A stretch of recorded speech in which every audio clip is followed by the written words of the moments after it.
What up? What up? What up? What's popping? What's cracking? What's good? And it's top of the top. How was y'all weekend? I had a good weekend. I had a good kickback. And I'm back up in this thing. Once again, it's the For No Fame live episode 94. And you know I'm about to chop it up with the chop up. And today, it was an ugly weekend. That's all. It was an ugly weekend, and today we're going to get into it. Let me see who the first in the building. Kashana Brown. Miss Brown, how you doing this morning? Good morning, Miss Nuskie. How you doing this? How y'all doing this? How you feeling this morning? My boy Ty Brown. What up, Alan? Tapping in from the UK. Y'all already know I got rest this weekend and I'm ready. I'm ready for everything. Let's go. You know what I'm saying? I'm going to let the family pull up and I'm going to get to doing what I do. Good morning, Miss Lay Jones. The Queen's in the building early. Hopefully I had a good weekend. And hopefully, you know what I'm saying, y'all feeling good this morning because today is Money Day. That's what today is. It's Money Day. Some people call it Monday. But once again, we back at it. And I see the early bird get the worm and y'all up and y'all ready.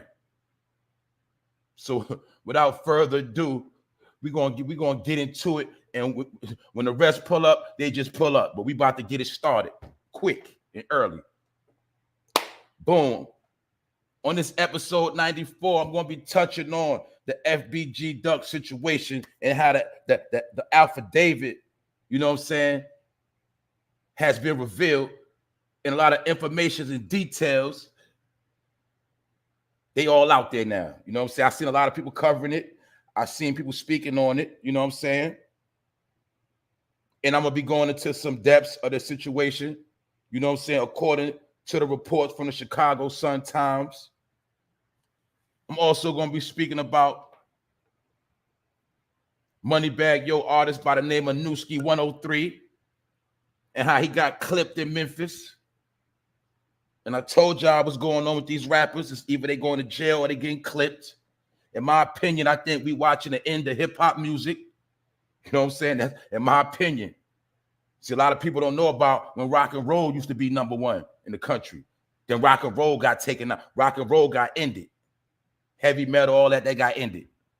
It looks to me like the same thing is happening with so-called rap music, whatever you want to call it, hip, whatever you want to call it. It looked like to me, all of that music coming out the urban community, it looked like that whole program is coming to an end. But that's just my opinion. You know what I'm saying?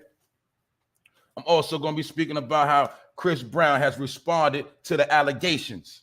He has something to say. And Chris Brown, he claims it's a lot of capping going on. You dig? Also, I'm going to be talking about a few other things in which I'm going to get into. Because nobody ain't lit like me. I wake up like this. Y'all heard the song, I wake up like this. You know what I'm saying? This is what it is. All right.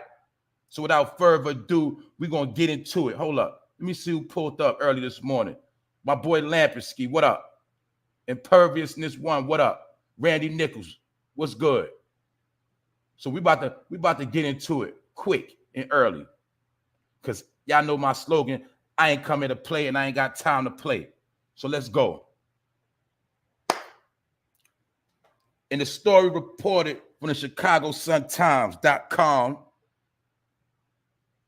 we're going to get into the situation. 15 seconds of the mayhem on the Gold Coast. The FBI affidavit lifts the curtain off FBG Duck Murder case. And the document lays out key evidence that led to last year's indictment against 5 alleged O Block street gang members now accused in the brazen killing. It also points to so-called diss tracks which have fueled street violence. The broad daylight Gold Coast murder of rapper FBG Duck in August 2020 involved 4 mass shooters who left 38 bullet casings behind, following an attack that lasted 15 seconds, according to a newly unsealed federal court record. Much of what happened that day at the murder scene on Oak Street and elsewhere as the gunman neared was captured on video.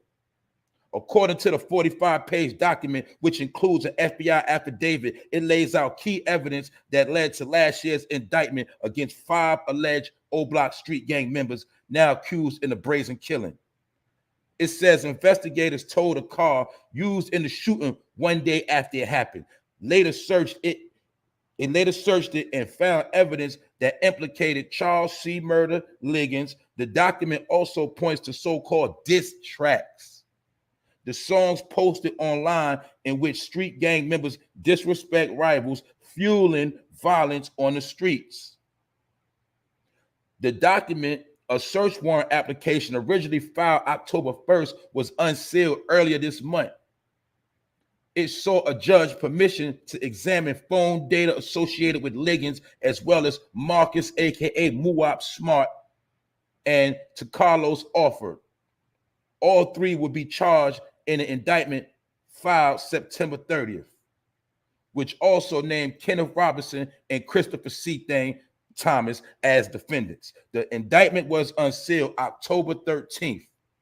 FBG Duck, whose real name was Carlton Weekly, is identified in the document as a member of the STL, EBT, or Tuckerville faction of the Gangster Disciples, which is said had feuded with O-Block, a faction of the Black Disciples.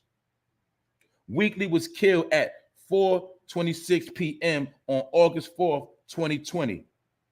According to the affidavit, 16 minutes earlier on Oak Street, it said Weekly got out of a car driven by his girlfriend and stood in a line outside. Weekly's mother has said he was shopping for a present for his son. For those that don't know, that's FBG Duck's mother. You know what I'm saying? She got a YouTube page, so go subscribe to his mother's YouTube page because she's going to give you the full details. She already been giving you all the full details on what happened to her son. So shout out to Mama Duck. Around the same time, surveillance footage showed Liggins, Smart, and others running down a stairwell at Parkway Gardens at 63rd and Martin Luther King Drive, according to the affidavit. It says Smart and another person got into a Ford Fusion owned by Orford. The FBI believed Liggins got into a Chrysler 300 with 2 others. From there, investigators were able to trace the vehicle's path from Parkway Gardens to the scene of the murder using surveillance video and police POD cameras, aka pod cameras. Around the time Weekly got out of the car on Oak Street, the Feds say the Fusion and Chrysler were seen traveling in the same direction in the 6200 block of South Wentworth, just 5 seconds apart. The vehicles were spotted on camera in at least 7 additional locations. So while they was on their way to try to take FBG out, they went and backtracked their whole movement from when they left the building, from when they went, the blocks they was going down. They went and backtracked the whole route they took to go meet up with FBG Duck. The document then lays out what happened at 4:26 p.m. in the first block of East Oak Street. The Fusion and Chrysler stopped just in front of the dark-colored sedan that had been driven by Weekly's girlfriend. 2 people jumped out of the passenger side of the Fusion and opened fire on Weekly. And it says that Weekly, aka FBG Duck, he ducked behind a car with another person. He basically ducked behind his girlfriend's car, him and another person. 2 people then also got out of the passenger side of the Chrysler.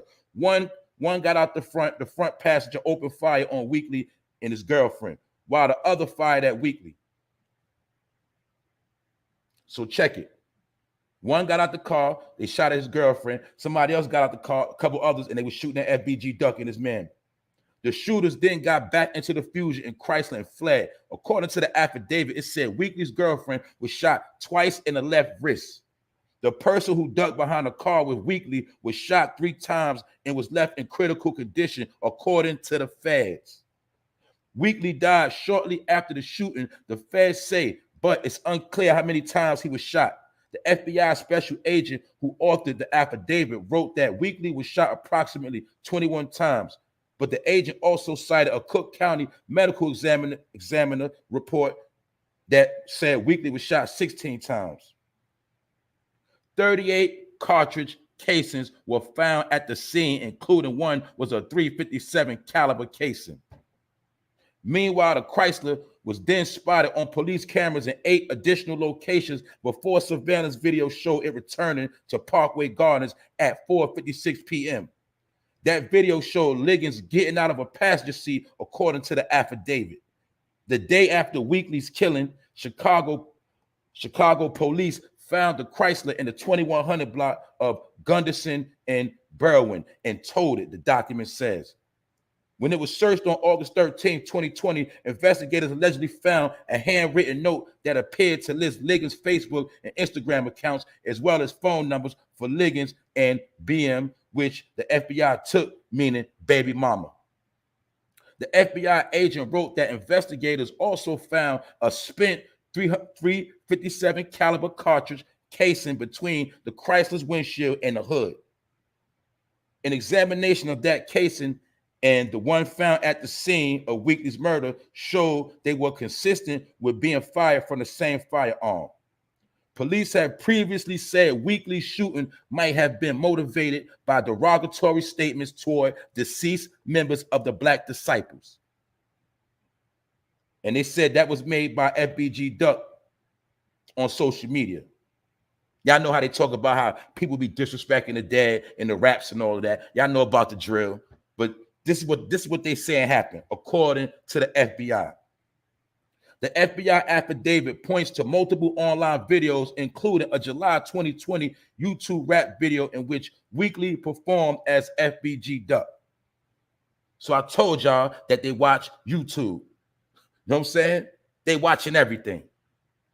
That's what they do. And if they're not watching it, whenever they got to go back to look up certain evidence, they're going to go back on YouTube and they're going to start digging in the videos to see who said what and everything else. That's how they put cases together. Said, boom, he said, I wasn't going to diss the dead, and okay, I did it. Now, I'm going to clarify this part. I did see a video when FBG Duck said he was going to stop getting away from the BS. You know what I'm saying? He said he was focusing on raising his family and doing the right thing, things like that. You know what I'm saying? A lot of people don't know that part. But according to this, it says that he said, I wasn't going to diss the dead, and okay, I did it, Weekly said. Then the agent wrote, Weekly mentions in a degrading manner 9 names, aliases, and monikers of deceased individuals, all believed to be Black disciples. Among them was Odie Perry, who was shot and killed in 2011 at the age of 20. And in this namesake for O Block, according to the affidavit, Perry's killing has sparked a series of retaliation shootings, including the 2014 murder of a man by the name of Barnes, who police say was a female gang assassin for a Gangster Disciple faction in the neighborhood. In a separate video posted the day after Weekly's murder, Davon Bennett, the rapper known as King Von, could be seen rapping O Block OTF 300. Just check the stats. And you know what I'm saying? Just check the stats, he said, that he be throwing shots. I bet he catch them back. Basically talking about King Von's rap and how King Von was talking reckless in his raps. So basically, for those that don't know, they had a back and forth. The Gangster Disciples, the Black Disciples had a back and forth. For those that don't know, you understand? And I'm not from Chicago, so I'm not going to sit here and try to get all up in the business. I'm just reporting the story from the Chicago Sun-Times. I'm reporting the story on how it unfolded. But a lot of this stuff you got to look up on your own. You know what I'm saying? So according to the affidavit, which said Bennett wore O Block medallion in the video, they talking about King Von, how you know how he had that O Block chain, and then he bought all his homeboys the O Block chain or whatever. Investigators took the verse as a reference to negative repercussions coming to Weekly as a result of Weekly's disrespect. In another video, the Feds noted that Weekly had talked about being childhood friends with Shondell Tuka Gregory, who was shot and killed in 2011 at the age of 15. That's why I go so crazy when the mother effer mentions his name. You feel me? Because the mother don't know that, like this type of shit is bigger than what them niggas are saying in their songs. You feel me? FBG Duck said. But I'm gonna leave it at that right there. You heard? Because I'm not gonna get into all that history. The point of the matter is, what you should know by now is that what? Basically, the feds, they got all the information. They went and backtracked every camera, and I'm pretty sure a lot of people told. So a lot of this information they telling, I'm pretty sure they got people that told everything, and they just putting it all together. They went and backtracked all the cameras. They got the car with shell casings that was found at the scene, and it was a 357 was one of them. For those that know, 357s, handguns, are, you know what I'm saying, used for a lot of times for assassination jobs. And we got to remember, this is during the pandemic when you couldn't just go in the store like that. So that's how FBG Duck was standing outside the store waiting to get into the shop. And for those that don't know about the Gold Coast of Chicago, that's like Fifth Avenue in Manhattan. You understand? That's like Beverly Hills. Far as that's where the high designer stores are at. That's where the people with money go shop at. And they go get the Gucci, the Louis, the Prada, and all of that. But he was shopping that day, broad daylight, when these individuals pulled up and hit his girl and his men, sprayed them down broad daylight, and then they got away.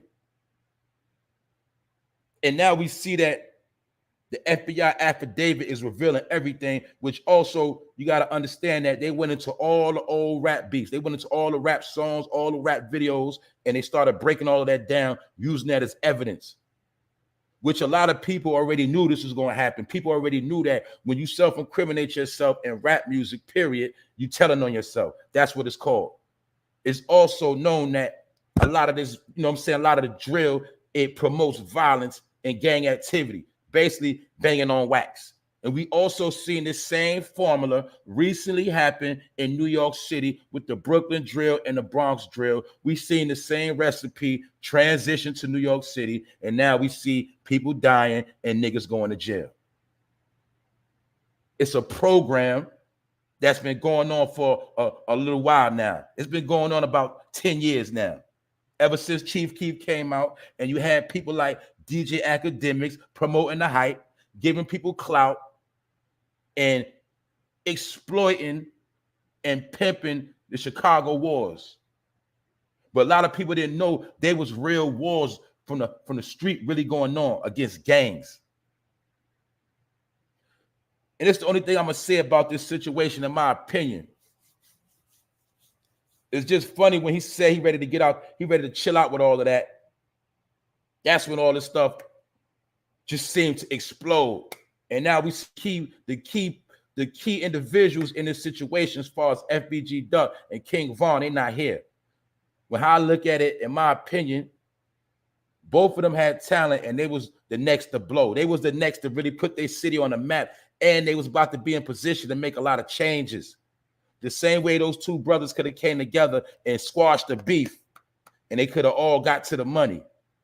But you got to understand, it's always going to be certain individuals, they don't want to see that happen.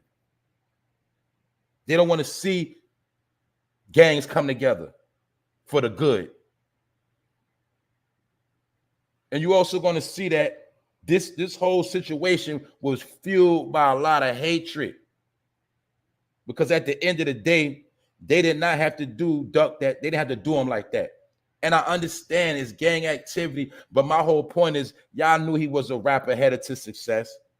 Y'all knew he had a buzz, but the hate that y'all had in y'all chest, y'all didn't want to see that man make it.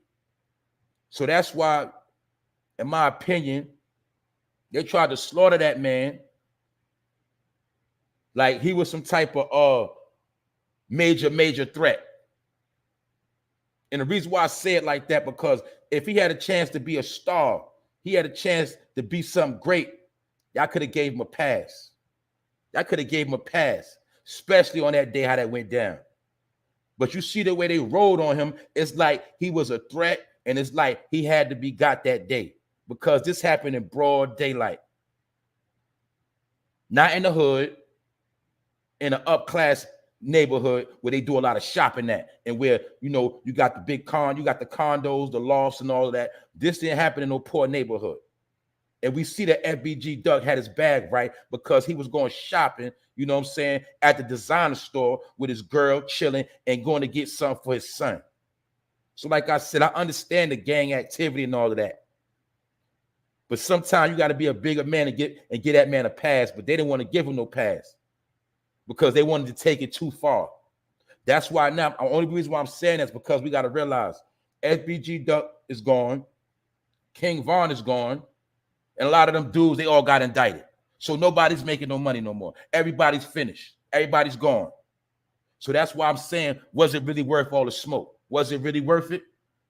I'm pretty sure the individuals that's sitting up right now, I'm pretty sure they feel like doo-doo. I'm pretty sure they feel like they should have never did it because now you're not making no money. Y'all not getting no chicks. Y'all not getting no shine, no glory. Now you got to live in shame because y'all try to take out a rising star.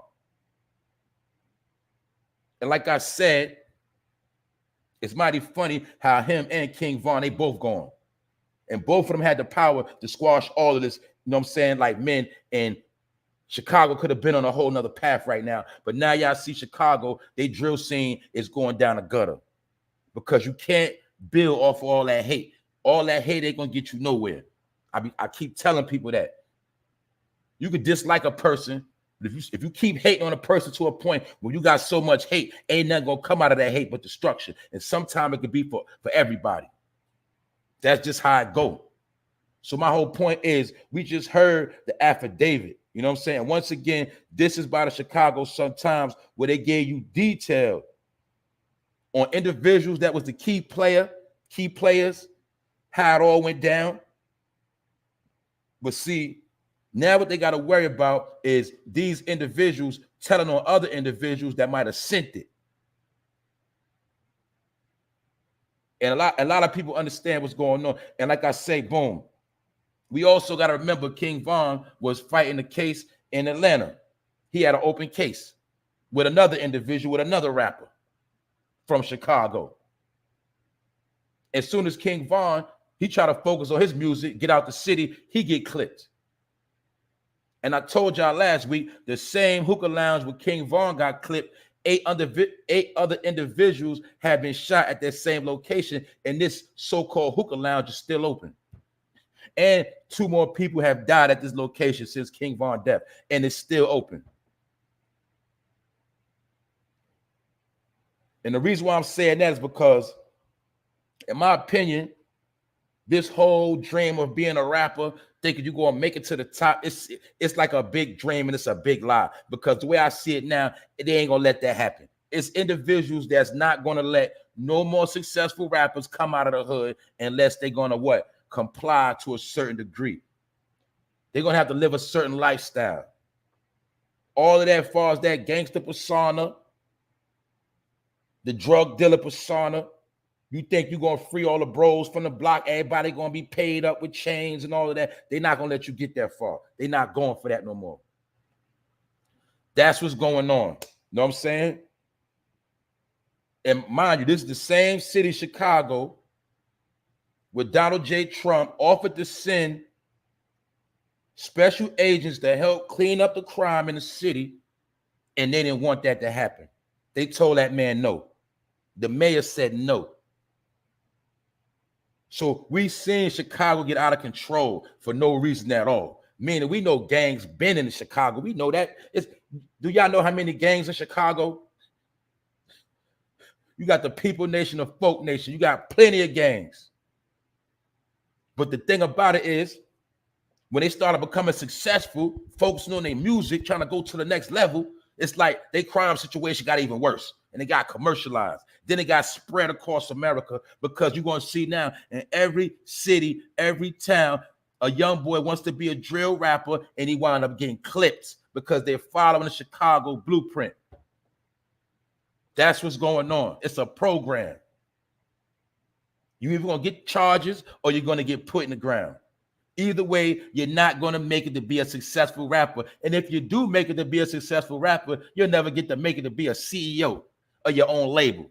You never get a chance to get your own label, sign other artists, get people out the hood, have everybody get into the bag. You're not gonna get that far. That's why I told you it'll never be another Jay-Z, never be another Puffy, it will never be another 50 Cent.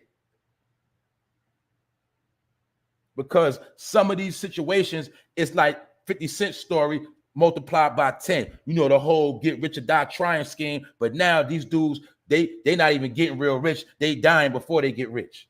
We see 50 now got the show called Power. My whole point is this. We seen 50 transition. We see his whole transition. We see him get his hands in other bags. But these dudes, they're not getting a chance to do that. They're getting clipped quick. And in my opinion, due to streaming, I call it the microwave era, where they get an individual talent, blow him up real fast, get him hot real fast, and then he gets so hot, the next thing you know, he gone, and somebody owns his streaming rights. And he's not going to see no more money or his family. No gold plaques, no platinum record, no platinum plaques, none of that. He's just going to be a faded memory, and all his old videos going to be on social media and on YouTube, and that's it. Because they're not going to let nobody make it to the top in that rap game no more. And like I said earlier, for those that don't know, this is the same thing that happened with rock and roll music. People don't remember when rock and roll was the top genre of music. Rock stars, heavy metal, all of that. All of those groups that used to be on MTV before. You got to remember, it was a time where they even play rap music on MTV. It was no such thing as BT. The number one genre was rock and roll at one point, which so you got to understand, the rock and roll represented the rebellion music for the so-called little white kids. You see, now it's drill, but back in the day, the little white kids, when they listen to rock and roll, that was their rebellious music. As far as promoted indulging in drugs, a lot of sex. And what happened back then, you started seeing a lot of people like Kurt Cobain. You started seeing situations of people taking their life, people ODing on drugs, all type of weird behavior happening at rock and roll shows, people getting trampled, people dying at rock and roll concerts. We've seen all this happen, but that was the rebel music for so-called America's white children at the time. And we seen what? Rock and roll got faded. And when rock and roll got faded, they gave the crown to hip hop. And then hip hop replaced rock and roll. That's why you keep hearing, when you always heard that all the white people buy all the hip hop music. You already heard that. They told you all the white kids, they love rap and hip hop music. They've been saying that for over 20 years. They're the ones that have been buying it because a lot of them transitioned from rock and roll and started getting into rap music and supporting rap music because it represented rebellious music. It represented the youth, the streets, rebellion, drugs, partying. Remember they hit a couple years ago, Party Like a Rock Star? When them dudes made that song from Atlanta, when they showed you how hip hop was incorporating rock and roll. Y'all don't understand that the skinny jeans come from rock and roll. the tight t-shirts with the choker chains, that come from rock and roll. Y'all don't know that though. The colored hair, the same way these rappers dress now is exactly how they was dressed in the rock and roll era. The same exact swag, the tie-dye t-shirts.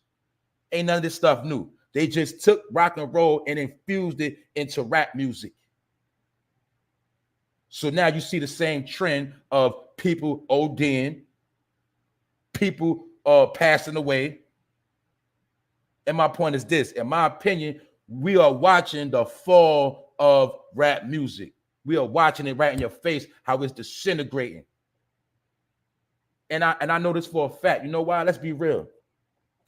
Everybody listen to hip hop and rap music. I know a lot of people still listen to it, but you know for a fact you do not love the music the way you used to love the music. You listen to it, you might be feeling it, you might bop your head, you're gonna dance to it, but you know you really don't really care about it. It's like you like it when you hear it, but when you don't hear it, you don't care. When before it was reversed, you had to hear certain music. You had to, you know what I'm saying? You had to press the rewind button. You had to stay with everything that dropped that was up to date. You had to go to that store. You was into the music more. Now you hear it, but you don't really care about it. Because you know why? It ain't got no soul no more. It ain't got no feeling. It ain't got no real vibe. It's just music. When I listen to rap music now, drill, whatever, it's just like me watching a gangster movie. But I'm not going to sit there and watch the same movie. I'm not going to sit and watch Scarface 10 times in a row. The same way a lot of this music, I'm not just gonna keep listening to it. I like it. It's cool. It's you know what I mean? It's popping. But my point is, music don't grab me the way it used to. Because I know for a fact it's just something thrown together real quick in the studio and let's put it out and boom, push the agenda. That's it. It ain't no real music. So my point is, we might literally be watching the fade out of rap, hip hop, urban, whatever you want to call it, drill. You're watching the fade of it because you'll see every so-called rising star that did have talent, that did get to a certain level, you will see they quickly faded. And all of them got faded under mysterious circumstances. So it's a pattern called hidden in plain sight, right in your face. That's how this whole thing is playing out. Because while people are asleep and they're not going to peep game of what's going on, and then your children, your people, they're going to still believe the dream like Martin Luther King that one day they could be what? A rapper.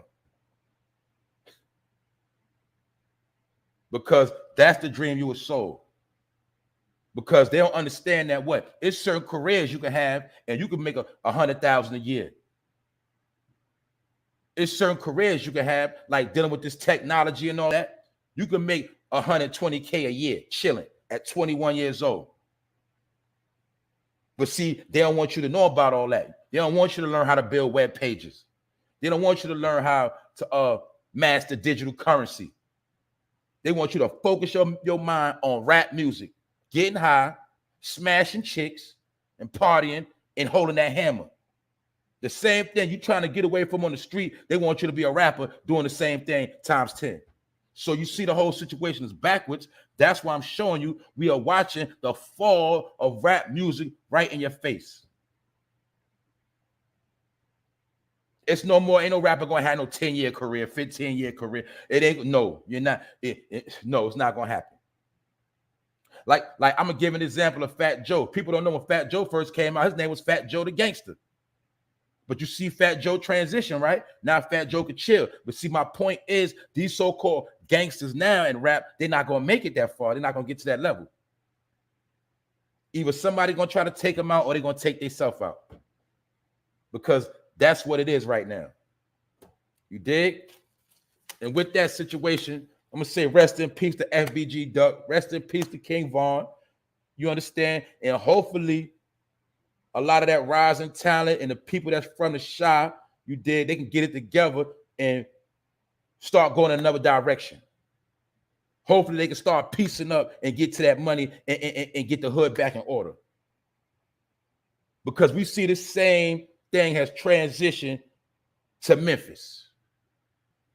And before I get to Memphis, there's one more thing I'm going to say for a lot of people don't know. When we talk about O Block, a lot of people don't know that O Block was once the home of Michelle Obama. You also see that drill music took off in the Obama era. You know what I'm saying? When Barack was in office, that's when Chief Keef blew up. And that's just a little something in it right there. But we're going to go to Memphis now.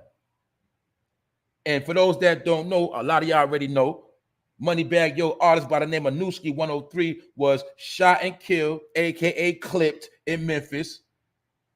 And fans compare his death with that of Young Dolph, another Memphis rapper gunned down in his own city. Nuskie has been making music for years. And they say he was next to blow up out of Memphis. The city of Memphis, for those that don't know, has been ranked the most dangerous city in the U.S. according to 2021 FBI stats. In 2019, there was 237 homicides, and in 2020, it was 327.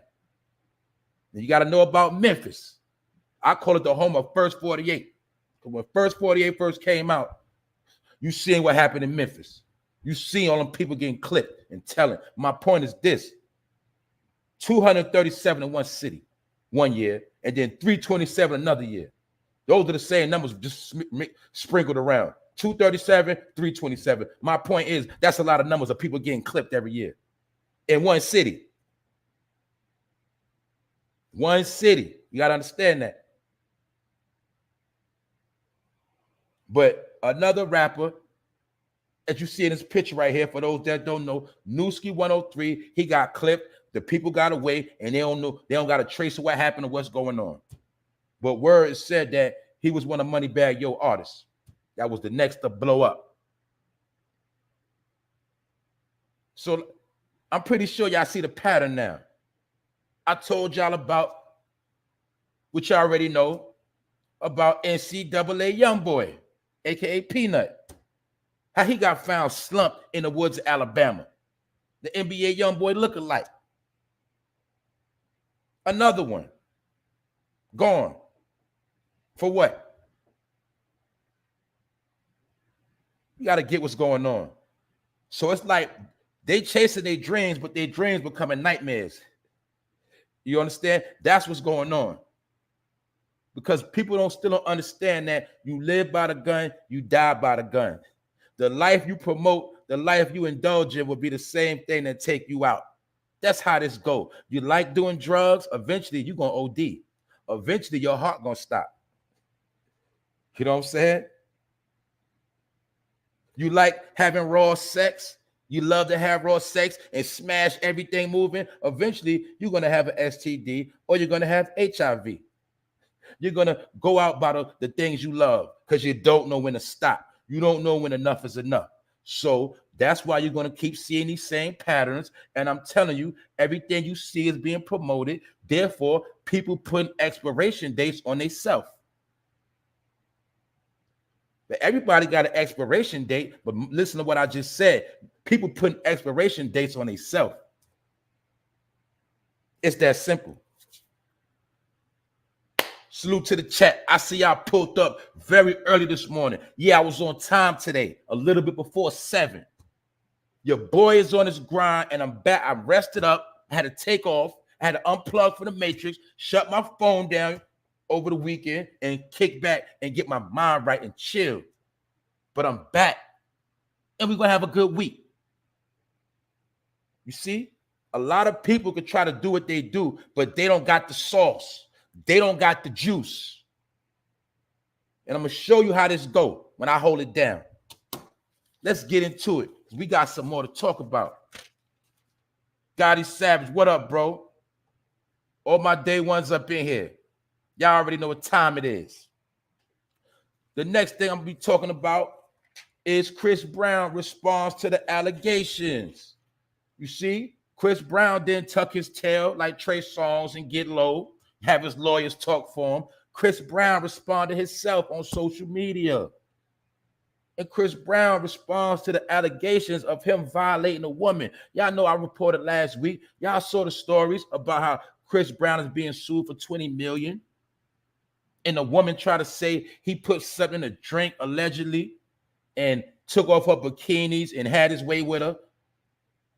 Y'all heard the story, but guess what? Chris Brown, he ain't going out like that. He has something to say. And Chris Brown has responded by saying this. He said, I hope y'all all see this pattern of cap. He said, whenever I'm releasing music or projects, they try to pull some real BS on me. So I didn't even know Chris Brown was about to release some new material. And I didn't know he was about to do his thing and get back in the you know what I'm saying? Get back in that algorithm of social media and getting them streams popping, getting his career moving ahead. Because we know we all seen Chris Brown from when he was a little boy, when he was 15, getting to his money. We know he made mistakes. We know he done did some other things. We know sometimes Chris Brown is a weirdo. But my point is this. If these are false allegations, this is very foul. But the point of the matter is Chris Brown feel like whenever he about to do something big, they come at his neck. And he said he feel like this is heavy cap. He said, I hope y'all see the pattern. Whenever I'm releasing music or a project, they try to pull some real BS. So there you have it. That's coming out his mouth. So basically, Chris Brown said he ain't about to act like he ain't about to be quiet and listen to no lawyer and tell him don't speak. That man said he gonna speak his piece. And he ain't going for it. Because some people don't know. I'm going to tell y'all this too. Some entertainers get tricked into being quiet. Period. Not even entertainers. Some people that so-called allegedly committed crimes, sometimes they didn't even commit the crime, but their lawyer gassed them up and said, tell them don't say nothing. And sometimes what people don't understand is when you're being quiet, sometimes that makes you automatically look guilty. That's why you're supposed to always speak up for yourself. When you stand on the truth, you're supposed to stand on truth. You don't supposed to shut up and be quiet and have people lying on you and putting all type of false allegations on you, and you ain't gonna say nothing because your lawyer told you not to. Because you don't even know. Sometimes that lawyer done got paid already off of you, and he got other money to send you up the river. So the lawyer gonna tell you, be quiet, don't say nothing. You ain't gotta say nothing. But the whole time he making you look guilty, you don't even know it. So sometimes it's the lawyers that'll make their own client look guilty. I'm talking about in all type of forms of court, drug cases, whatever the case. When you stand on truth, eventually you got to speak up for yourself, even if you got a lawyer. Because sometimes your lawyer will sell you up the river and sell you out. So Chris Brown said he's not about to play the lawyer game like Trey Songz and don't say nothing. That boy had to speak up for himself, and he said it's a lot of capping going on. That's what Chris Brown said out his own mouth. He ain't going for it. And he said, I hope y'all see the pattern of cap. Whenever I'm releasing music or a new project, they try to pull some real BS. So you see what time it is. That's why I say everything is allegedly. It's all alleged. And like I said, these allegations on Chris Brown happened at the P. Diddy party on Star Island, the same place Trey Songz got jacked up at. They both being sued for the same amount of money. And like I said before, it's like wherever Diddy is at, trouble is going to follow. So if I'm in a club and I'm chilling, and as soon as Diddy walk in, I'm walking out the back door. You heard? I'm up out of there. I'm just being real. Don't be mad at me, Diddy. I'm just keeping it real. Wherever you at, it's like a black cloud. When you pull up, I'm pulling out. I'm out. I'm up out of there. I'm ghost. Because it's like that with a lot of individuals. Y'all know what I'm talking about. Y'all all know somebody that you knew, that you grew up with, family member. There's always some drama around them. There's always something foul happening. I got friends where it's just like a lot of death happening around them. Wherever they go, trouble, somebody gonna pass away in that vicinity. Something's always going to happen. Somebody, I'm telling you, it's certain individuals, they got black clouds. Some of y'all don't believe in luck, but I feel like some people really do have bad luck. And some people are cursed, in my opinion. This is my opinion. Don't get mad.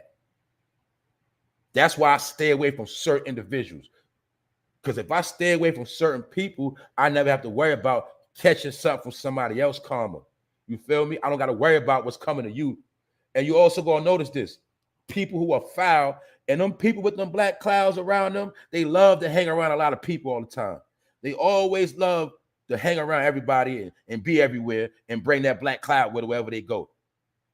Y'all know the same individuals when y'all throwing a party, having a good time, and that one individual come through the door and everything just go left. Y'all know what I'm talking about. The family member that you really don't want to invite to the crib, but every time you break down and say, all right, they can come, you let them come to the crib. Next thing you know, your family in there fighting and arguing because this one person, the black cloud. Y'all know what I'm talking about. It's some people, it's always going to be drama around them. Salute Hood TMZ, what up? It's always going to be drama around certain people. That's why you got to learn to move by yourself. Or if you kick it with your friends and you know he got the black cloud, you got to know when to get out of there. You understand? You got to know when to keep it pushing. Especially when you're trying to have something great for yourself. When you're trying to build something, you're trying to establish something, you can't take everybody with you. That's another thing people got to understand. Everybody is not supposed to go on your journey. Everybody can't fit through the door with you. Some people don't understand that. And then that transitions into called not being able to hold your own, because you need a whole group of people with you. The same thing I'm explaining with this drill and this rap, all of this right here. It's simple mathematics. It go back years. You see, when you live your life, right, as a gangster rapper, or you got a certain negative energy around you, you got to always worry about payback. You always got to worry about somebody running down on you, trying to get you. So you got to keep a lot of people around you. You got to keep so-called shooters around you. You got to keep all this security around you because you created that persona for yourself. Now you can't move alone because you're scared. And not only that, you can't move alone because you don't create a hostile environment around yourself. Where some people, they can still walk down the block by themselves and be on, you know what I'm saying? Because they create another aura around themselves.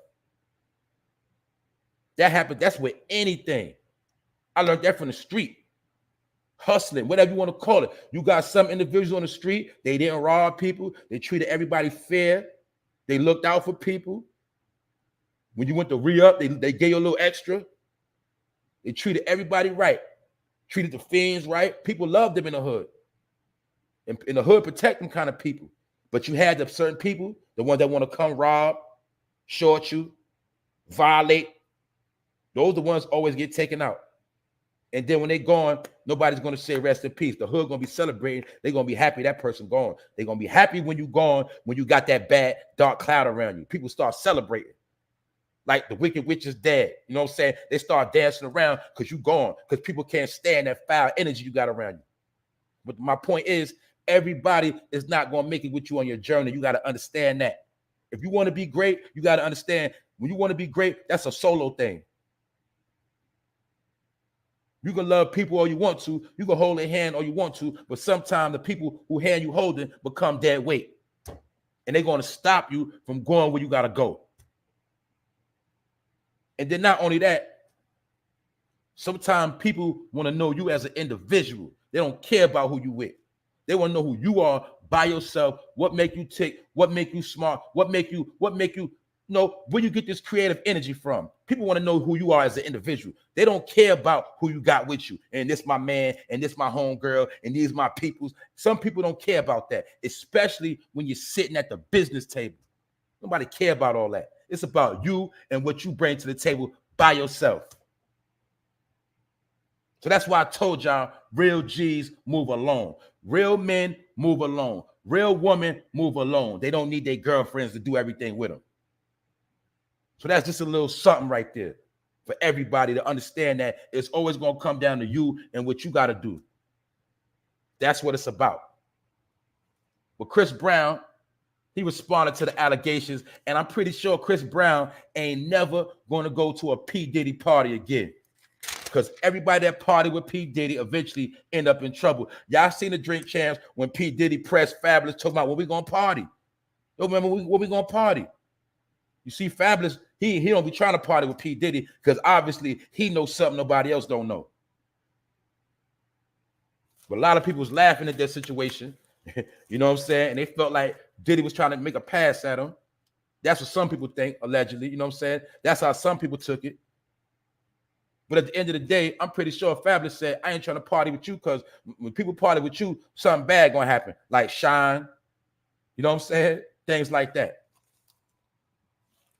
Biggie, a Divide party. I spoke about this the other day. Also, another thing I got to speak on is Ray J. For those that don't know Ray J, y'all know he always into something. But recently, Ray J, he had a meeting with Donald Trump. And Ray J had a meeting with Donald Trump at the Mar-a-Lago Club. And this was reported by Page 6. And when Ray J was asked what was him and Donald J. Trump talking about, he said they was discussing business, small business development, and Ray J says he always admired and respected Donald Trump's business acumen. He said they talked about job creation, encouraging small business development, and how info technology plays an important role in the future of our economy. So for those that didn't catch that, for those that don't know, because Trump get a lot of hate, and I'm not here to talk politics, but one thing I know from a little boy, when I always seen Donald Trump on TV, I always knew he was a businessman. He come from a family of business individuals. He's a businessman. That's why you'll see when he was running the country, he ran it like a businessman, a shrewd businessman. And sometimes a shrewd businessman could appear to be racist because one thing they love is green. They don't care about race. That's what y'all don't understand. Business people don't care about race. They want money. They don't care if you're black or you're white or whatever. Just give me the money. That's what they want. They want to regulate them finances. We had this conversation before. Half these corporations you support, they could be straight racist, but you'll never know because they don't care. They don't care about that. You just keep that money coming in. You keep them stocks jumping. But as far as you know, you buying products from the KKK every day. You don't even know. You don't know who owned Popeye's chicken. You don't know who, you know what I'm saying? You don't know who owned half the stuff you love. Coca-Cola, Pepsi, Red Bull. We can go on and on and on. But when somebody show you who they are, or when somebody don't hold no punches, I'd rather respect somebody that's being themselves than a person that's hiding their hand. But my point is this. Ray J outright at least told you he had a meet with Donald Trump, and they had talks about money, small businesses, small business development, you know, information technology. Y'all know I dropped the video 5G technology. Everything is getting 5G'd out. That's the new money. You dig? That's what's going on. Everything is digital now, whether you like it or you don't. If you're not with the technology, you're going to become a dinosaur anyway. And a lot of people that's smart, they got money. They already got a lot of money invested into the new technology that's coming out. They already got money invested. They already got their hands in the pot.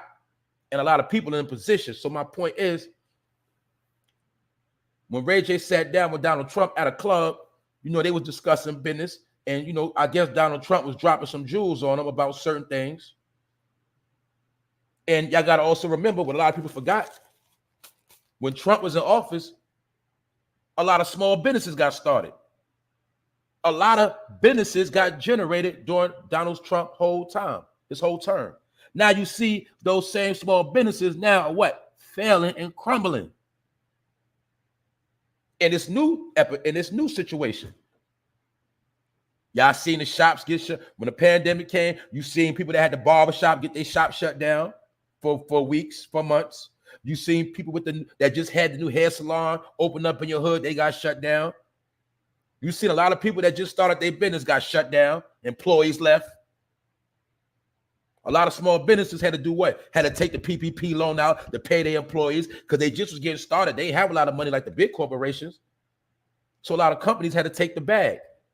And now a lot of those small businesses, they in debt now. I'm not talking about the PPP scammers. I'm talking about the people the dude that did start his construction company, the dude that did start his landscaper company. He just started in the Trump era, but when this era came, he started going broke. He couldn't pay his workers. He had to take out a loan. Now he's struggling. He in debt now.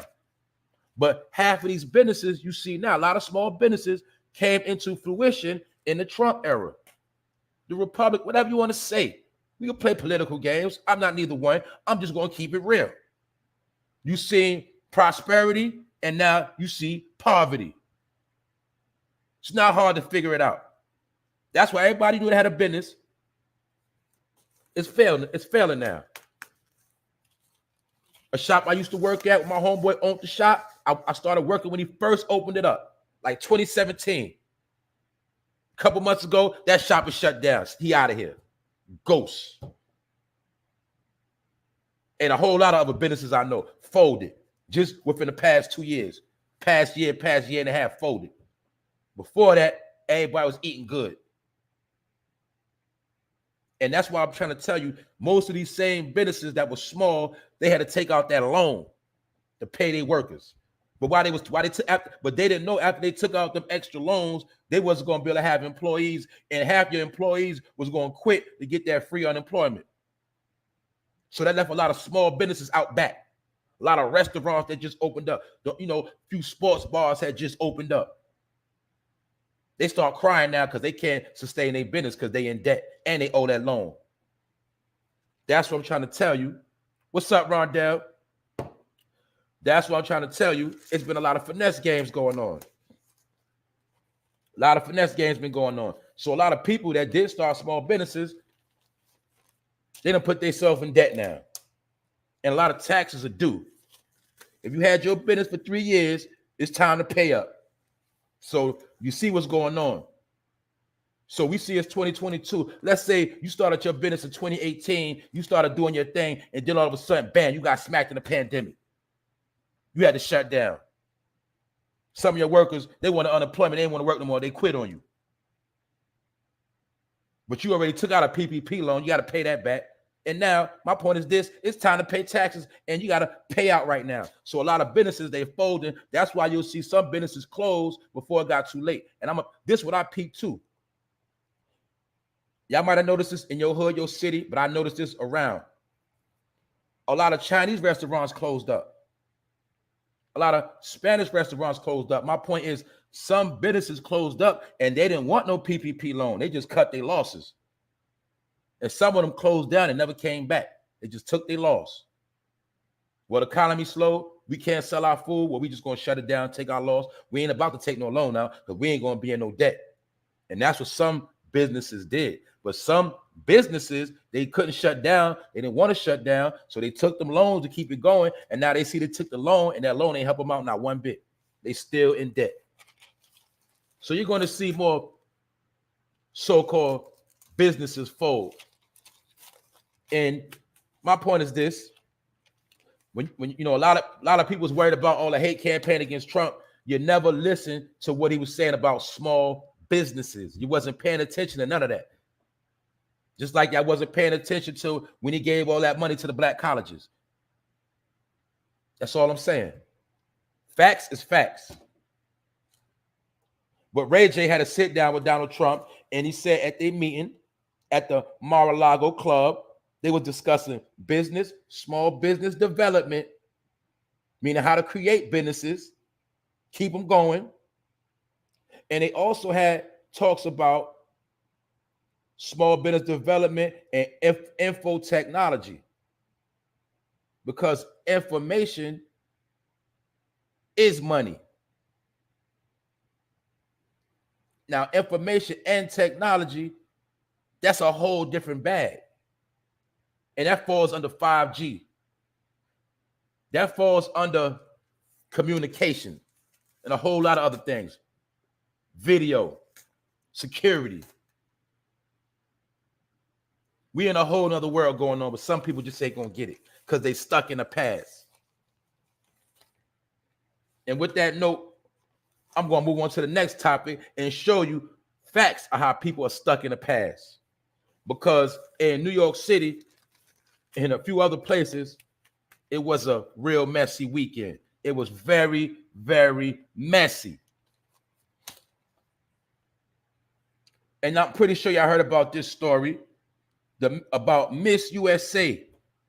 The 2019 Miss USA jumped off the building and fell to her demise.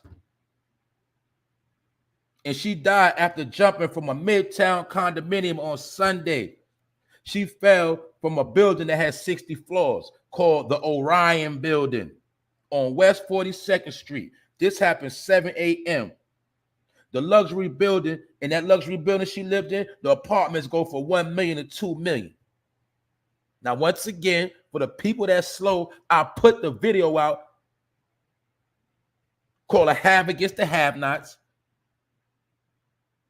World War III, and my addition of 5G technology, and I showed you the luxury apartments versus the projects and how everything is going into luxury homes.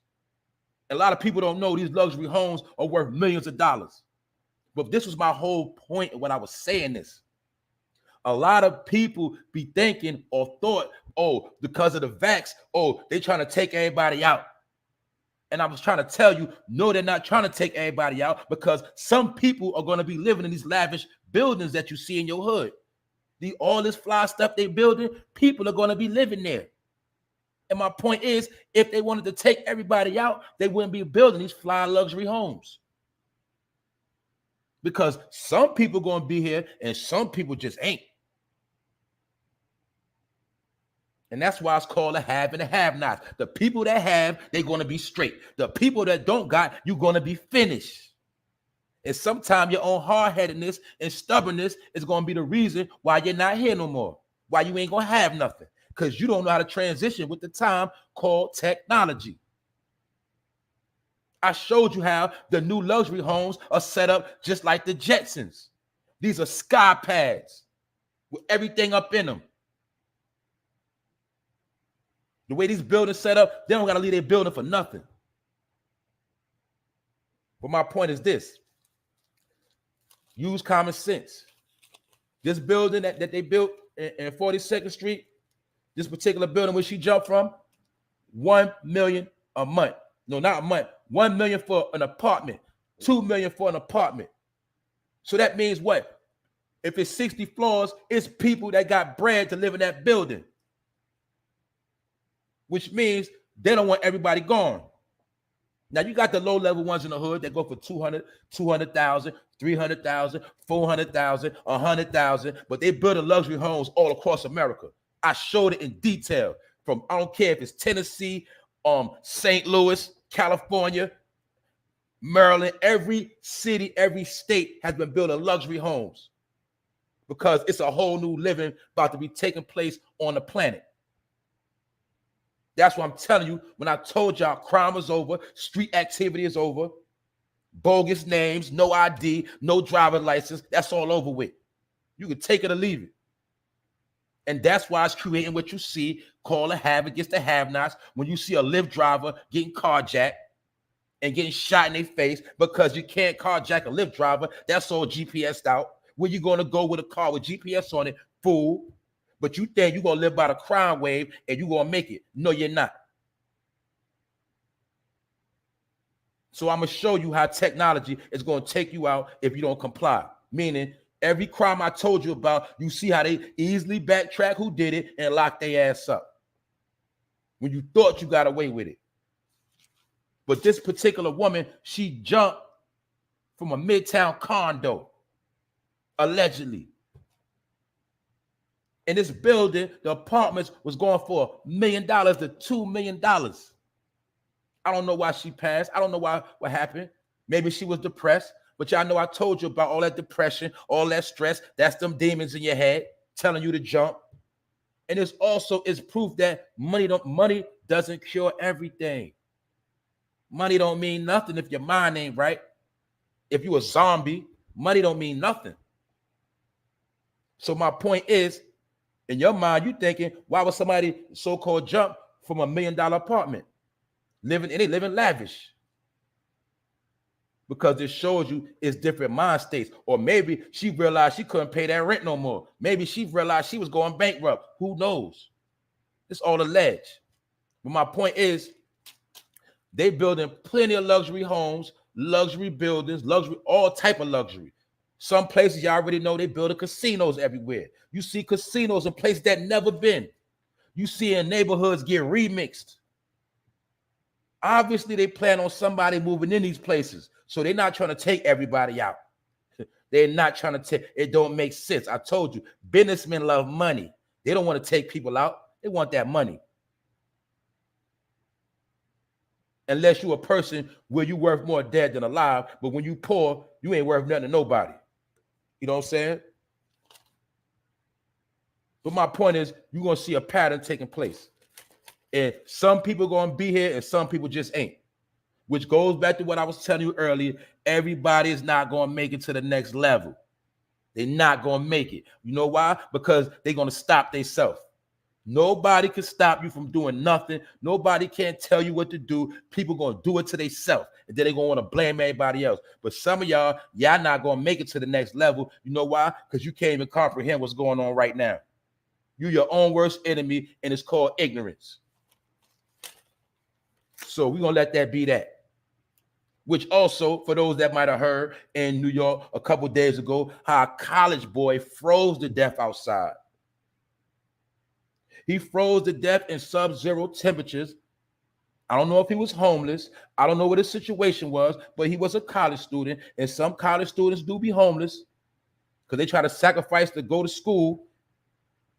But this individual, 20 years old, he froze to death during a blizzard that happened over the weekend.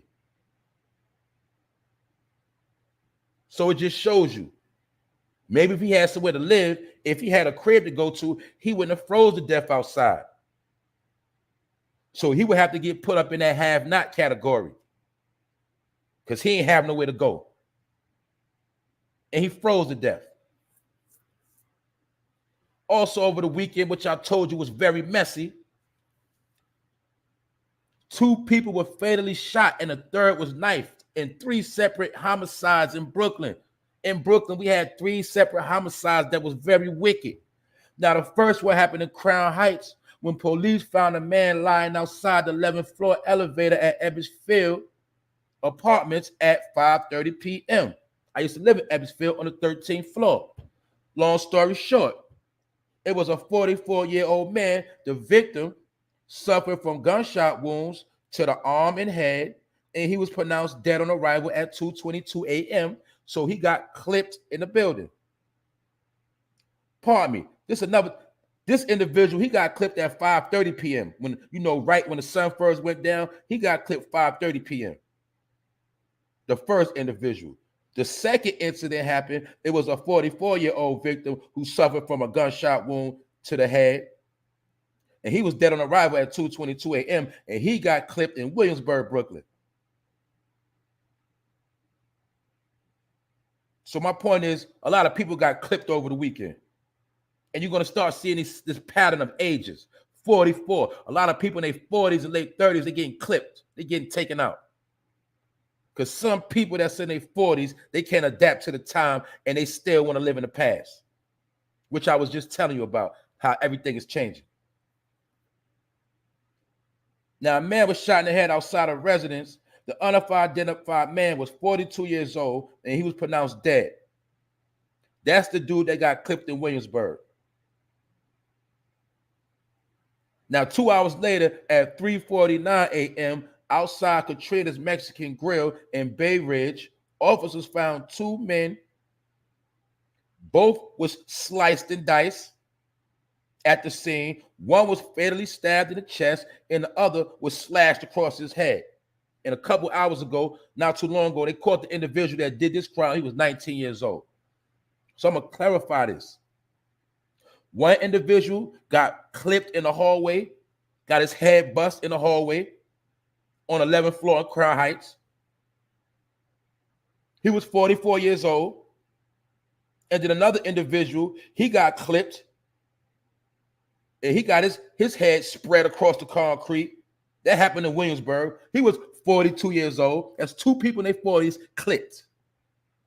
Them old heads that still want to be in the street but don't understand times are changing, and they still getting put down because you was getting money your whole life, and when you was in your 20s and 30s, you want to still do the same thing. But a lot of y'all now are getting taken out because you can't adapt. So a 42-year-old man got clipped and a 44-year-old got clipped, and they don't know who did neither one. Now, the last incident was 2 individuals, 22 years old. They were scrapping with a 19-year-old. Obviously, as we can see, the 19-year-old cut both of them. He stabbed one to death and cut the other one in his head. But this 19-year-old, he got caught. But all this happened in one day in Brooklyn on Saturday. So I'm just showing you a pattern of how anybody can get it. Like my boy ABGBK all day. What up, bro? Everybody getting it. And what else? The people ain't getting caught for real. Now, also, I seen this story, and this is one of the wickedest stories I seen over the weekend. And this happened in East New York, Brooklyn. You heard? A Brooklyn man clips his own mother. A Brooklyn man this individual took out his own mother. Charges are pending against a 40-year-old man accused of murdering his mother in a stabbing on Saturday in East New York, where he allegedly attacked his 61-year-old mother during a domestic dispute. Police responded 2 p.m. in a snowstorm and found the 61-year-old inside the home with multiple stab wounds throughout her body. She was rushed to Brookdale Hospital, where she was pronounced dead. Police recovered the murder weapon at the scene. So once again, you hear about a man that's 40 years old dealing with psycho behavior, 40 years old, in a domestic dispute with his mother, stabbed his mother up. It sounds to me, allegedly, from this story, it sounds like an old nigga that lived with his mother, beefing with his mother, got mad and stabbed her. That's what it sounds like to me. The same way we just heard about the 2 officers that arrested in peace when they went to the man's house or pardon me, this particular woman, she was arguing with her son who was 47 years old. They came to the house because it was what? A domestic violence dispute. So you seeing a pattern of dudes in their 40s beefing with their moms. You seeing dudes in their 40s getting clipped in the building, getting clipped outside. You see it's a group of dudes that's 40 years old that don't know how to move, don't know how to function. Late 30s, 40s, and early 50s. They don't know how to move with the times.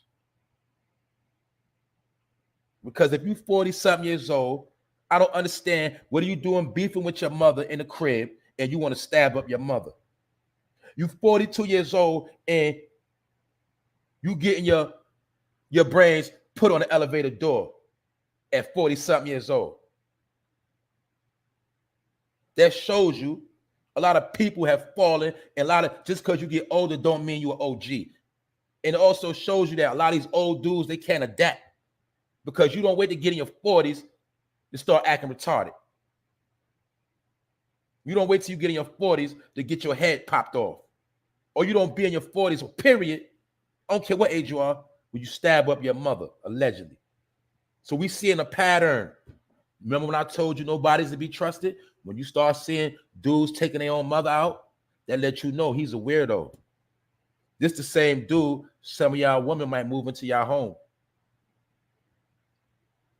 And what's the saying? You always can tell a man by the way he deal with his mother. And a lot of these dudes, they got a lot of hate in their chest.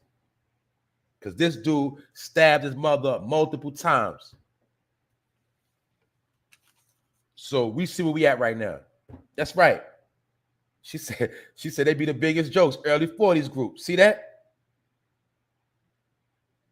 They the ones that can't get it right sometimes. Because they don't want to transition over. Especially we're going to keep it real, when you're in your 40s and you don't want to accept that the streets is over and you still out here trying to do same thing you did 20 years ago, that's when you become a loon ball. That's when you become a washed up individual. We call them type of niggas, we call them laundry. You're laundry, you're washed, it's over. But you don't want to understand that. You know why? Because you dedicated your whole life to crime and now you see crime ain't working, now you're jammed up. You ain't got no resume. You still walk around with a dirty urine. You ain't got no references. You ain't got no address. You got nobody to vouch for you. You got nowhere to stay. And now everything is drying up and y'all being exposed because it's showing what? Your whole 40 years of life plus you did nothing. So now y'all see what's going on. Remember, I also gave y'all a report on how they did the statistics on people that's 18 to what? 45. How they the main ones passing away through various different ways. But now we understand why the so-called youth don't got nobody to look up to, because a lot of people in their 40s, they already washed up. And what makes them sick in the head is that they 40 plus and they don't even know they washed up. They think they still popping. But I will say this to give some hope and faith. It's never too late to get your life in order. As long as you're still breathing, it's not too late. But you keep playing around and you're going to see what happens because it's already happening. They losing it. As far as we know, this man's mother said, I'm tired of you. I'm tired of you eating up the food. I'm tired of you running up my light bill. You got to go. And it was a storm. That man didn't want to leave that house. And he probably bucked on his mom's because it was considered a domestic violence situation, which means they was yelling and screaming, beefing in the crib. And I'm pretty sure his mother wanted him to go. And what they say, a lot of men go from titty to titty. That's why they go either from their mom's crib or they go with a chick or they go back to their mom. You know how it go. Now, it's one thing. Don't get it messed up, man. It's one thing when you're trying to get your thing in order. You know, you took some losses and you're trying to get your life back on track. You got to go stay with moms for a minute to get right. But we know it's a whole nother situation when you've been doing that your whole life. So that's why a lot of dudes that's 40 plus, late 30s, early 50s, they get no respect. And ain't no young boy going to listen to you, especially when he got more money than you. And you ain't proving nothing by example. You're going to get no respect. And that's why some of these dudes in their 40s, they get their head put on the elevator door. You understand? Because everybody's not playing with no old head. Because they already know you can't teach an old dog new tricks. They already set in their ways. That's what it is. Also, the next story that happened over the weekend, I'm pretty sure y'all heard about it. And it's called When Keeping It Gangster Goes Wrong. That's what I call it. An off-duty CO, a correction officer, he had to split two young boys' head. He had to pop that hammer. An off-duty correction officer shot a pair of armed robbers in the Bronx after he was lured into meeting up with a woman promising him a date. Her name was Diamond Sanchez. And when the CO pulled up, you know, people don't know about the off-duty COs in New York. They like to wear big chains. They ride around in the Benz, the Maybach. You know, they be fresh to death with Gucci designer, but the whole time they a CO. But when they off-duty, they dress like gangsters. They dress like hustlers. They might look like the biggest drug dealer when they ain't at work. A lot of people don't know that. My people in the city, they be knowing. You know what I'm saying? So this CO, he pulled up on a chick crib, a chick named Diamond Sanchez.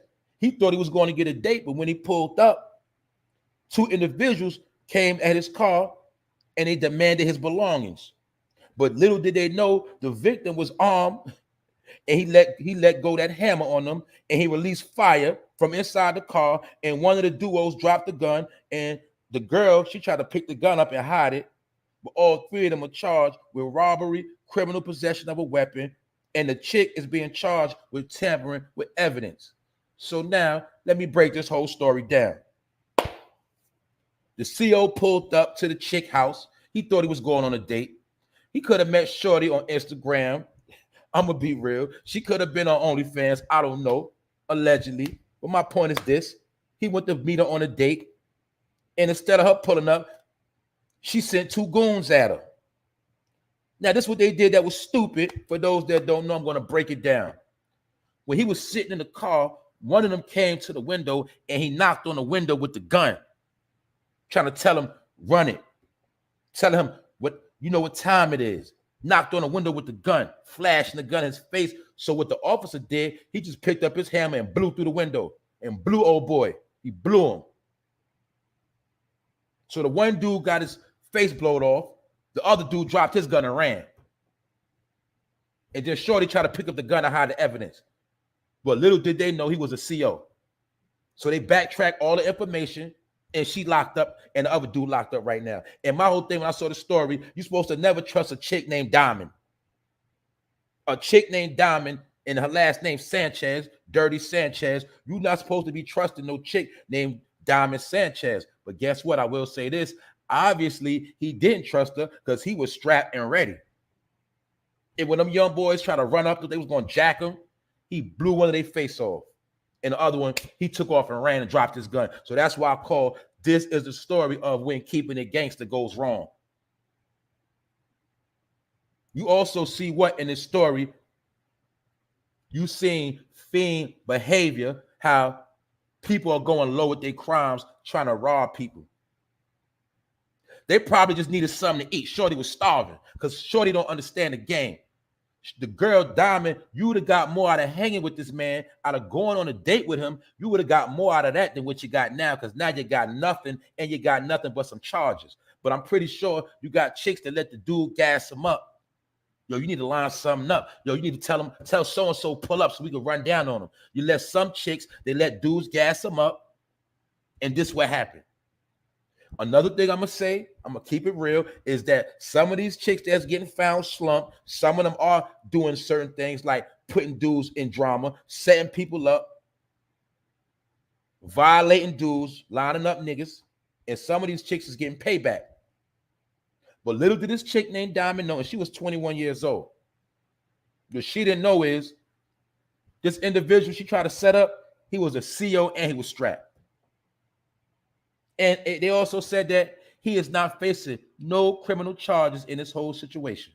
So basically, Diamond, you got your friend face blowed off for free. And now you and the other dude, y'all both being charged for nothing, and you're not getting nothing. Just another example of what I told you, how crime ain't going to work no more. It's not going to work. So let that be let that be a lesson for those that wanna think you're gonna run up and jack everybody, think you're gonna keep it gangster. Just learn from that right there. Because Shorty, like I said, she was better off being his friend than trying to be his enemy, because now she gonna be eating jail food. And he probably was gonna take her to a nice restaurant. You dig? That's how this works. And another thing are some more scammers. Y'all probably heard about this, about the scam life. 2 Long Island nurses made more than 1.5 million in selling fake vaccine cards. It is funny. The nurses sold fake vaccination cards and entered false information into a New York immunization database. They sold a fake card to an undercover detective, and the name of this healthcare facility in which they own was called Wild Child Pediatric Healthcare. So basically, it sounded like they dealt with children. And one of the nurses named Julie, she's 44, and the other one named Marissa, she's 49. And they was charging people $220 for the Vax card. And they was charging kids $85. But the point is, what do we see? We see they was very greedy because they made 1.5 million in bogus cards. So what that mean? They didn't even know when to stop. And also, what else we see in the story? We dealing with the 40-year-olds. 44 years old, committing all this crime, going super hard, don't know when to stop. You're already a nurse. You're already making money, but you want to be greedy. 1.5 million in scam money. Then once again, they were so stupid, they sold it to the police. So I told y'all once again, for those that didn't hear me, that those that don't know, I told you the New York undercovers, they have a whole nother cloth. They be real undercover, and they will catch you slipping if you ain't on point. But my point is this: they sold 1.5 million in bogus cards. They was only $220 a card, and they made 1.5 off of that. So we already know they sold a whole lot of cards. And a lot of people that bought those bogus cards, they're going to wind up getting ran down on, getting caught with them. So they set a lot of people up as well. Because if you get caught with a fake card, y'all remember that's a charge now. So anybody get caught with that fake card, that's a charge on them. But once again, we got 2 individuals. They wanted to take a shortcut. They thought they was going to finesse the game, but they don't even understand that the people already got the game rigged and they got it set up for you to fail. And they had the nerve to be putting information into a New York database like they wasn't going to get caught. And they was in their 40s. It wasn't no young girl in their 20s. There wasn't no young girl early 30s trying to finesse the bag. These were old chicks. And this is how stupid they are. I'm pretty sure they got kids, but they ain't know when to stop. They could have made a couple thousand and got low. No, they want to make 1.5 million. So now they facing charges, and they about to have to sit down because they ain't know when to stop. So we keep seeing this repetitive behavior of people. The older they get, the stupider they getting. Because like I say, they got charged with forgery and a whole bunch of other crimes. And if you do got a fake card, just know that you show that card to the wrong person and you get your card pulled, you're going to be facing a little bit of time, a little bit of charges. So that's what I'm trying to tell you. They already got the game set up. You ain't going to run nowhere. Next story. And here we got another capper. For those that don't know, they hear about this story with Tisha Campbell. You know the Tisha Campbell from Martin. But she got caught for lying this weekend. Tisha Campbell claimed she was almost kidnapped for trafficking. Now, mind you, she's 53 years old. And she tried to say that somebody wanted to jack her for sex trafficking. But Twitter claims she is capping because, come to find out, Tisha Campbell is filming a new movie in South Texas at the Mexican border. And she claims when it was time to leave the movie scene, she ordered a taxi and 2 people pulled up in the cab in a beat up van. And she said they appeared suspicious. And she felt like they was trying to kidnap her. But Twitter pulled her card because, come to find out, she didn't call police. And coincidentally, Her new film is about sex trafficking. And she's 53 years old. So my point is, we're going to keep it real. If somebody is going to deal with that type of behavior, they're not going to try to jack no 53-year-old chick, for one. For two, you claim they try to jack you. You didn't call the police. For three, come to find out, you filming a movie on sex trafficking and you tried to pull a publicity stunt and got caught. Because I told y'all that some of these entertainers will go so low, they are so thirsty, they doing bad, and they will do anything to get some clout. And Tisha Campbell has been caught in her lie. And she's been getting roasted on Twitter. They basically saying, you 53 years old, don't nobody want to take you. Don't nobody want that old box. Ain't nobody trying to traffic you. But it also shows, too, how this is a real situation in America, and some people are still playing with the topic and they're willing to exploit it. It's sad. People are really getting snatched up, and this woman, a grown-ass woman, 53 years old, going to sit here and make up a lie and talk about somebody trying to snatch her up in a van. Basically, she tried to put it on some Mexicans. So you see what she was trying to do? All for some clout. To promote her movie she got coming out. Because we know her modeling career is over. Gina is out of here. We already know this. Nobody want to see Gina. But now I'm pretty sure some people going to want to see this movie just to laugh at her. I'm pretty sure. 53 years old. She basically said somebody want to snatch her up for her sex. And they want to sell her, prostitute her off, allegedly. That's what she tried to say. But she got caught, and they've been frying her on Twitter the whole weekend, cooking her. So once again, it shows you how people will go so low in the last day for a little bit of fame. And this called when clout chasing goes wrong. You don't want to chase that clout all the time because it don't always work out in your favor. You will get exposed. Yeah, she lied. Yeah, she lied, Valley Girl, man. She lied. And we know this is a real situation. It really is females getting snatched up all across America. Real, for real, for real. You know what I'm saying? Being held in basements and all of that. Being held in all type of locations. And they making them turn tricks, all type of things. And she's sitting here playing with it and lying, and she got caught. That's what made it funny. She got caught.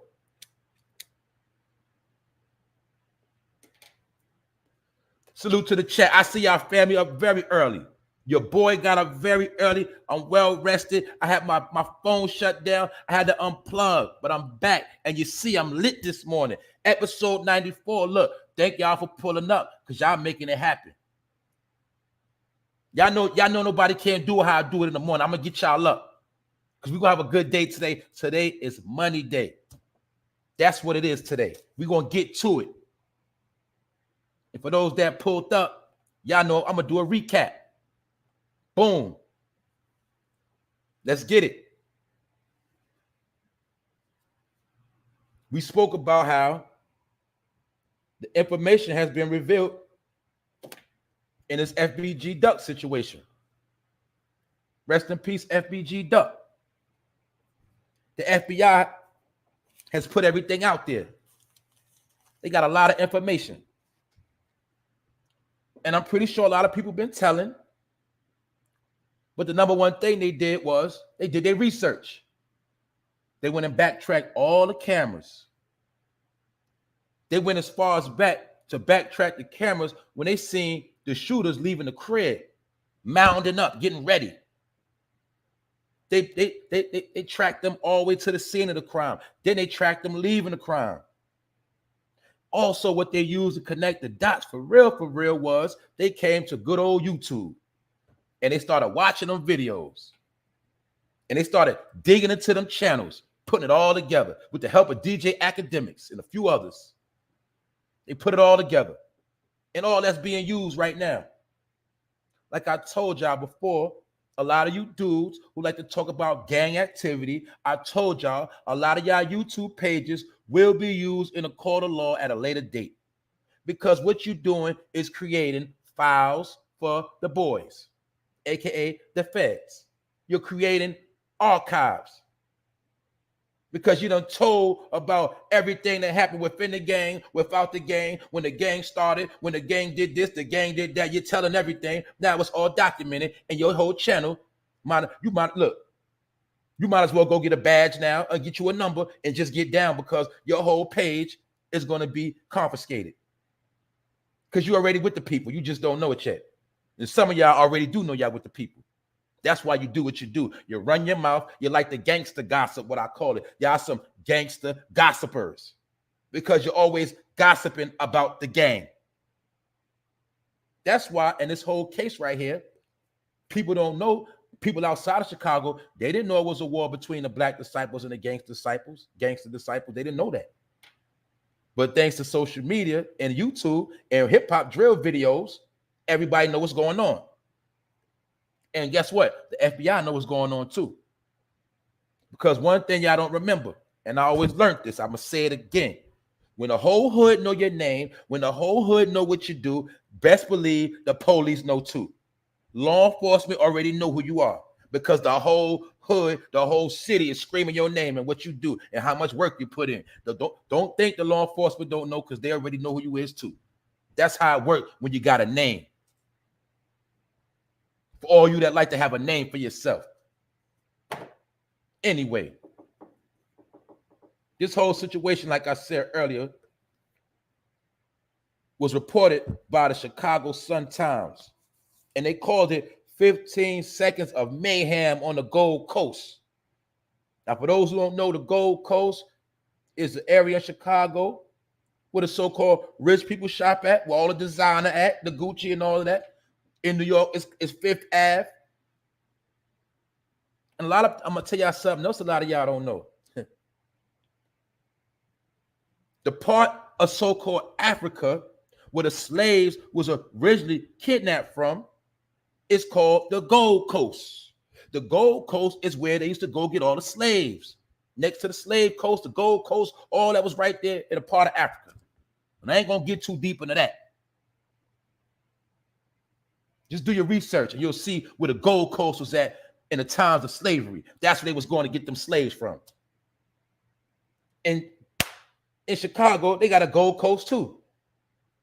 And this is where FBG Duck lost his life. So basically, the shooters pulled up. It shot at him and his girl, because this girl was strapped up shorty, allegedly. And they tried to air out his girl, and they tried to air him out with his man. And he was standing outside the line, outside one of the stores, trying to go get something for his son. And these dudes pulled up in the daytime, and they tried to spray. Y'all already know what happened. I ain't got to get into all of that. But a lot of people don't even know his girl was shot in the wrist. A lot of people don't know his homeboy got shot up bad too. In this particular affidavit, the document lays out key evidence that led to last year's indictment against 5 O Block street gang members, now accused in a brazen killing. It also points to so-called diss tracks, which have fueled street violence. So these diss tracks are being used in the case. The FBI done studied the lyrics, and they know everything. And like I say, for those that just pulled up, when you go to the beginning of this episode, I broke down the whole story. I ran through the whole story from the Chicago Times word for word and gave you descriptive detail. But I'm just summing it up right now that them people, they went into them lyrics, and I'm pretty sure they had people breaking down the lyrics for them. And that's what helped them crack this whole situation. And now they know everything that happened, and they know everything that's going on. And I said earlier, for those that don't know, FBG Duck and King Von had a back and forth. But like I said, you see both of them not here no more. And in my opinion, if they would have had a chance to come together and sit at the table and squash it, Chicago will be looking very different right now. And the only reason why I'm saying that is because we looking back at it now, I'm pretty sure the people of Chicago like, damn, we lost 2 good stars, 2 great stars. And now everybody that was down with the team, they locked up, got indicted. So my point is this: nobody won from all this smoke. Nobody won from all this beef except for somebody that didn't want it to happen. Whoever was hating on the whole situation, whoever didn't want Chicago to win, they sitting back enjoying all of this. because magically, mysteriously, everybody involved with this is not here no more. They gone, or they got snatched up. So that's what I mean by they gone too. So my point is, I'm gonna say again, was it worth it? Is it worth all the back and forth beef, the smoke? Is it really worth it? When you sit back, you can't even enjoy the money you so-called making. You ain't even going to enjoy it. They're going to take it anyway. And what else they say? You can't take that money with you when you're in the ground. So was it all worth it?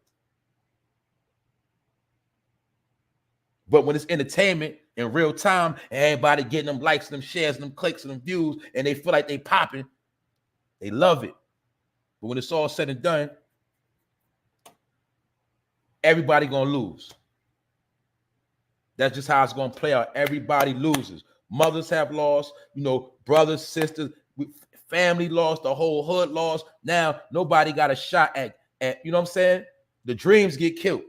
And when the dreams get killed, everybody goes into a depression. And people start losing hope. But when we had, when we got individuals that's shining and they leading by example, they doing their thing, you see them come up from the hood, now you see them successful, they doing it big, they making moves, it give you inspiration. It let you know you might can make it. But my point is this, I said it earlier, they're not trying to see nobody make it off of hip-hop music, in my opinion, off of rap, whatever you want to call it. You're not going to get so far. If you're smart, you better drop a hit, get you a bag, and you better get low. Take your money and put it into something else and go hiding, because they ain't gonna let you enjoy your bag. We see these so-called rappers get slumped, rapper after rapper. If they ain't getting slumped, they going to jail. Look at Pooh Shiesty. Pooh Shiesty had a big hit. Pooh Shiesty sitting in the Fedz right now. He locked up because he went to a club and he had to let go allegedly. But they also try to say Pooh Shiesty robbed the individual for some bud and took his sneakers. Soon as he was hot, music on all radio stations, he not here no more. This is my whole point. You're going to see the pattern if you ain't figured it out yet. I reported on a rapper, Sad Frosty, the white rapper that was getting hot, cool with Chief Keef. He recently passed away, allegedly OD'd. I didn't even know he was signed to Empire Records. I know one thing's for sure. If Empire trying to sign you, you better run and hide. Because everybody signed to Empire Records, like the TV show with Lucius and Cookie. Everybody that signed to Empire Records, they end up in trouble. And it's a pattern. But these are the dreams they've been selling you. And they're going to keep on selling it because it's a dream. Just like Meek Mill, dream chasers. He was selling you dreams. What did Meek Mill do for Philly? What did Meek Mill do? He signed the artist named Lil Snoop, and Lil Snoop ended up dead too. Dudes better start paying attention to reality and stop chasing them dreams. That's all I'm gonna say on that. And I ain't trying to stop your hope.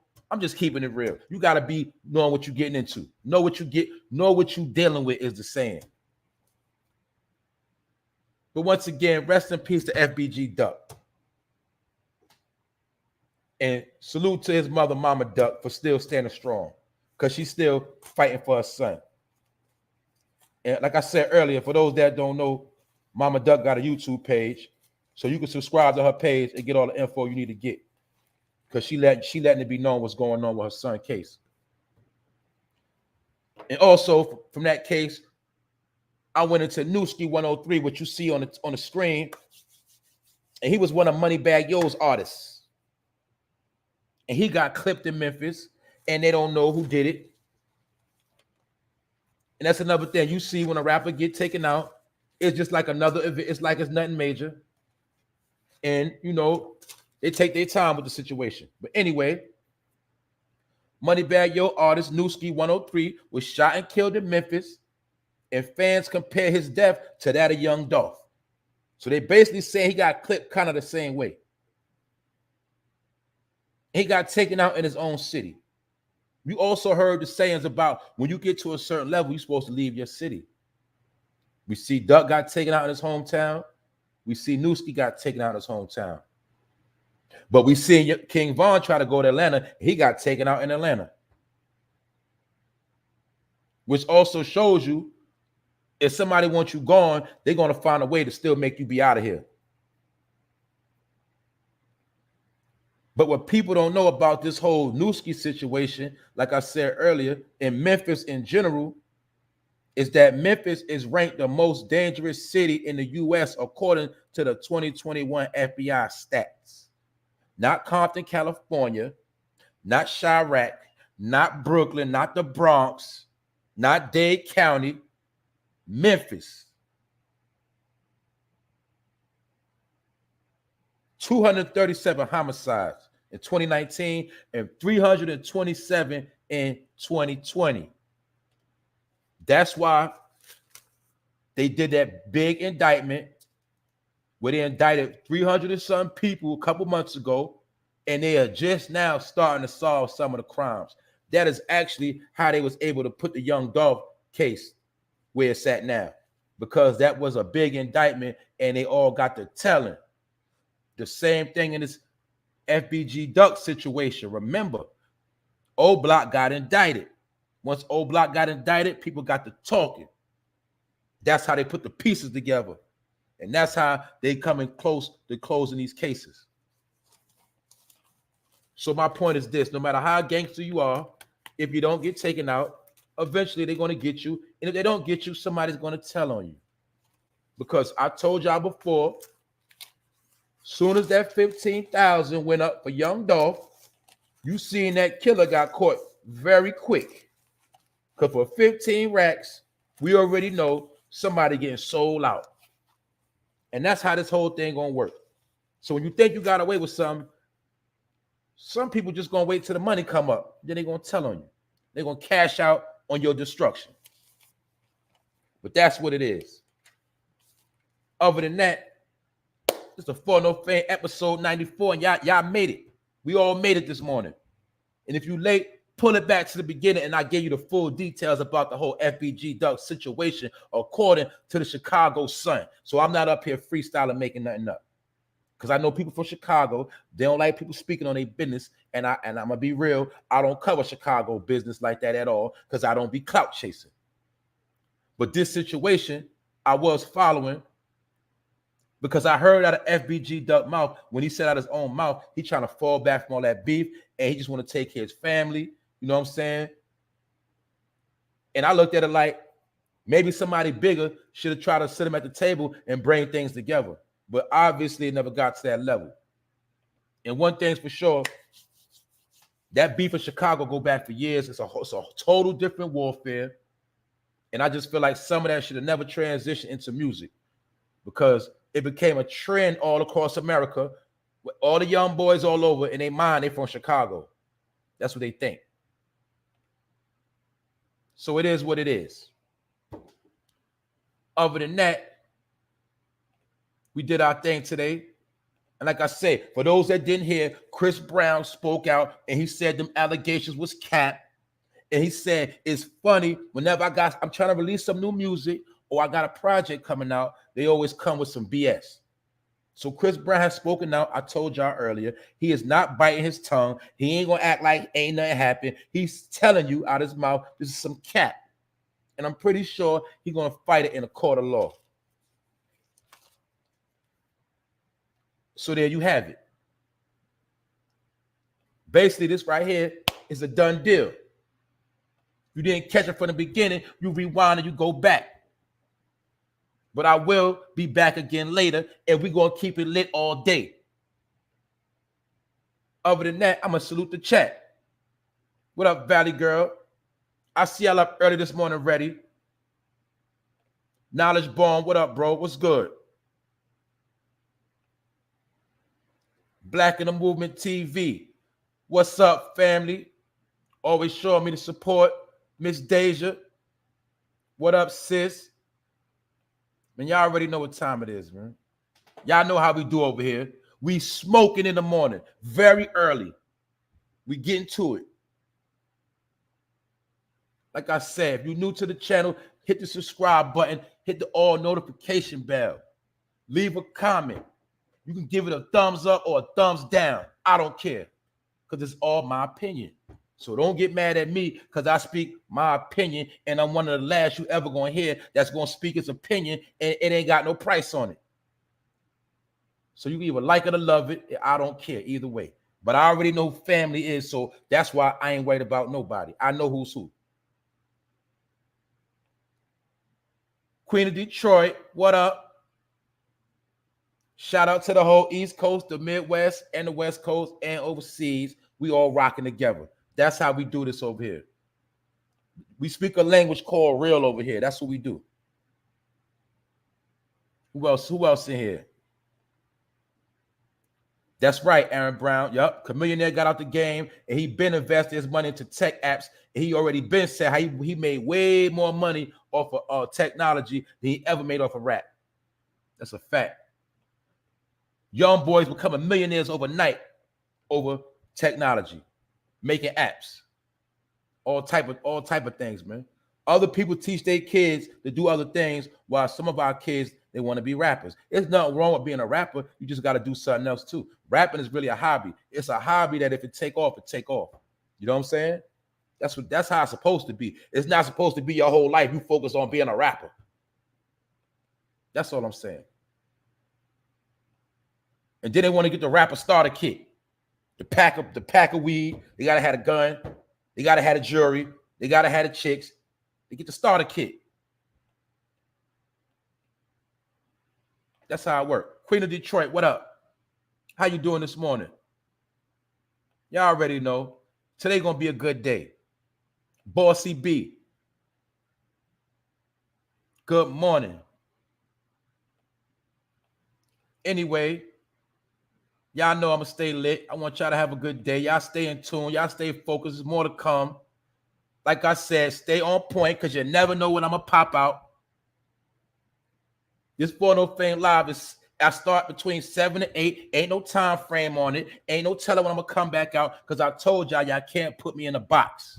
And I see dudes trying to work around how I move. They try to move their schedule around me. They want to see what I'm doing. But at the same time, these the same ones say they don't be paying attention to nobody and they don't watch my videos.